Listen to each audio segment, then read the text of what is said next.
There's a moment in every Ryan Reynolds interview, and I mean everyone, where the interviewer asks a sincere question and Reynolds deflects it with a joke. The joke is always the same kind of joke: self-deprecating, slightly meta, acknowledging the absurdity of the situation while refusing to engage with its substance. The interviewer laughs, the audience laughs, the moment passes, and nothing real has been communicated. This is not a personality. This is a strategy. And the strategy has been so successful, so culturally dominant, so thoroughly integrated into how we understand what a charming person looks like, that most people can no longer tell the difference.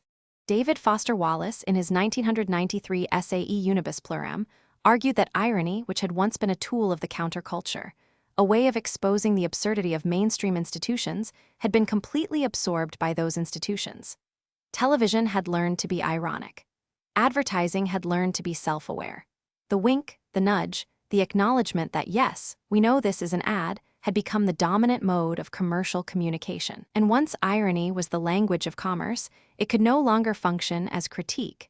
You can't subvert a system that has already subverted itself. Ryan Reynolds is the living embodiment of Wallace's thesis, 30 years later, with compound interest. He is a man who has built a $14 billion business empire on the foundational insight that modern consumers are too sophisticated to be sold to directly. So you sell to them indirectly, by pretending you're not selling, by making the sale itself the joke, by turning the transaction into entertainment and the entertainment into a transaction, until the audience can no longer distinguish between being amused and being marketed to, and doesn't care to try. Let me count the money. Aviation gin. Reynolds bought a stake in 2018, deployed maximum effort's ironic marketing strategy, and sold to Diageo in 2020 for up to $610 million. Mint Mobile. He bought a 25% stake in 2019, starred in deliberately low-budget ads that winked at their own cheapness, and T-Mobile acquired the company in 2023 for $135 billion. Maximum Effort, the marketing agency he co-founded, was acquired by the ad tech company MNTN, with Reynolds becoming chief creative officer. Wrexham AFC, the Welsh football club he co-owns with Rob McElhenney, became a hit documentary series, which became a merchandise line, which became a tourism campaign. Every investment is a content play. Every content play is a brand extension. Every brand extension is a revenue stream, and the connective tissue between all of it is irony. The philosophy, as Reynolds has articulated it, is straightforward. He calls it the invisible contract. Audiences know they're being advertised to. Rather than pretending they don't know, you acknowledge it. You say, this is an ad, but it's an ad that's also a joke. And the joke makes you feel smart for recognizing it's an ad, which makes you feel good about the brand, which makes you buy the product.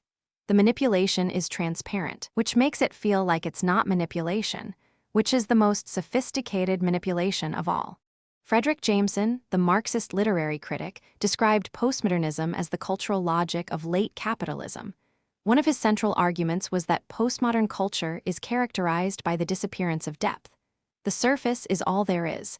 There is no hidden meaning beneath the image because the image doesn't refer to anything beyond itself. Pastiche replaces parody. The copy doesn't comment on the original. The copy is the thing, all the way down. And Ryan Reynolds is postmodernism's ideal subject. He is surface without depth, charm without substance, a smirk where a person should be. Consider Deadpool, which is both his most successful creative work and the purest expression of his commercial philosophy. Deadpool is a superhero movie that constantly tells you it's a superhero movie. It breaks the fourth wall. It mocks its own genre. It comments on its own existence as a product. And this meta-awareness is framed as subversive, as if acknowledging that you're part of a system is the same as critiquing the system. But it isn't. Deadpool doesn't critique the superhero industrial complex. It perfects it. It gives the audience the superhero movie they were going to consume anyway, but with a layer of ironic distance that makes the consumption feel like sophistication. You're not just watching a guy in a suit punch things. You're watching a guy in a suit punch things while making fun of the fact that he's a guy in a suit punching things. And the ticket costs the same either way. This is the fundamental con of ironic culture. The irony doesn't change the product. It changes how you feel about consuming the product. The gin is still gin. The phone plan is still a phone plan. The movie is still a franchise entry designed to sell merchandise.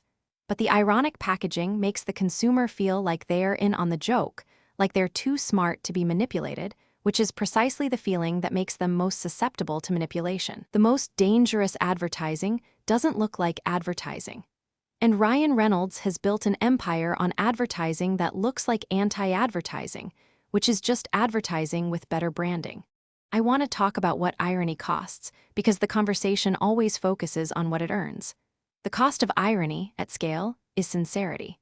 The cost of treating everything as a joke is that nothing is serious. The cost of performing self-awareness 24 hours a day is that the self being performed is empty, because irony is fundamentally a mode of avoidance. It allows you to say something without meaning it. It allows you to express an emotion while simultaneously disavowing the emotion.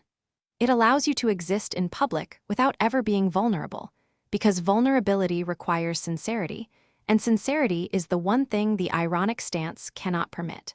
Watch any Ryan Reynolds interview and try to identify a single moment of genuine emotional exposure. A moment where he says something that isn't a bit. A moment where the charm drops and a person appears. You won't find it. Not because it doesn't exist. Maybe it does, privately.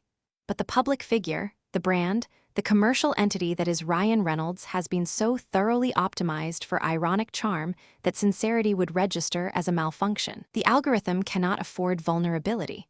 Vulnerability is off-brand. And the culture has followed him.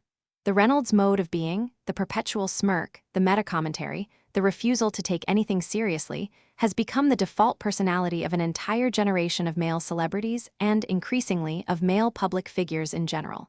The politician who makes jokes at press conferences, the CEO who tweets memes, the tech founder who posts shitposts.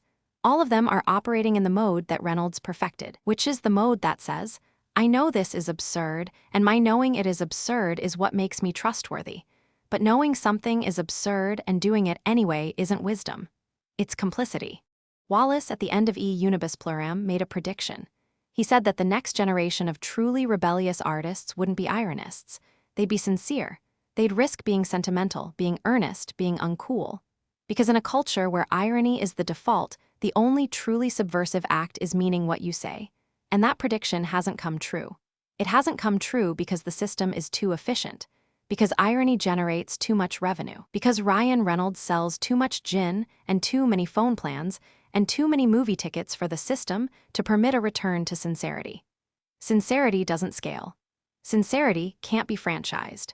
Sincerity doesn't produce a $14 billion portfolio of investments linked by a common aesthetic of winking self-deprecation. The most revealing detail about Ryan Reynolds is not any specific business deal. It's that he named his marketing company Maximum Effort, a phrase from Deadpool, a fictional character. The business entity that generates real revenue is named after a fictional character's catchphrase from a movie that is itself a meta-commentary on the fictionality of movies. The layers of ironic distance between the man and his money are so numerous that you'd need an archaeological dig to find the original human being. If there is one, if there ever was one, the system doesn't require a person at the center. The system requires a brand, and the brand is performing beautifully. $610 million for the gin, $1.35 billion for the phone company, untold millions for the ad agency, and somewhere beneath all of it presumably a man. But the man is irrelevant. The smirk is what sells, and the smirk will sell until the culture finds a way to value something that isn't a joke, which will not be soon. Because jokes are efficient. Jokes are scalable. Jokes don't require you to feel anything or change anything or risk anything. Jokes just require you to laugh and then buy the product. And the product, as always, is the joke itself, sold back to you at a markup, with a wink that makes you feel like you're in on it. You're not in on it, you're the margin.